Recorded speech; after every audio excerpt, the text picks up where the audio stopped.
এই কসওয়া নামক উটটি নিয়ে যখন আল্লাহর নবী মদিনায় যাচ্ছিলেন, যাবার সময় যখন মদিনার লোকেরা দেখছিল যে আল্লাহর নবী আসতেছেন, এমন পর্যায়ে সবাই আশান্বিত ছিল, নবী আমার ঘরে ঢুকুক, আমার ঘরে ঢুকুক, আমার বাড়িতে মেহমান হোক। এইভাবে সবার মনের একটা আকাঙ্ক্ষা ছিল।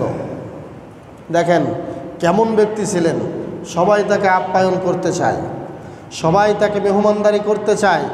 আপনাদের এখানে সাবেক কোনো ইমাম যদি আসে, আপনাদের সাথে সাক্ষাৎ হয়, আপনারা যদি এক একজন বলেন যে উস্তাদ বা হুজুর আমার বাসায় আজকে দুপুরে বেড়াবেন, আরেকজন বলতেছে হুজুর আমার বাসায় আপনি দুপুরে বেড়াবেন, আরেকজন বলতেছে হুজুর আমার বাসায় আপনি আমার বাসায় বেড়াবেন, এতে কি হুজুরের বা একজন ইমামের সম্মান বোঝা যায় না? কেমন সম্মান তার, কেমন মর্যাদা তার।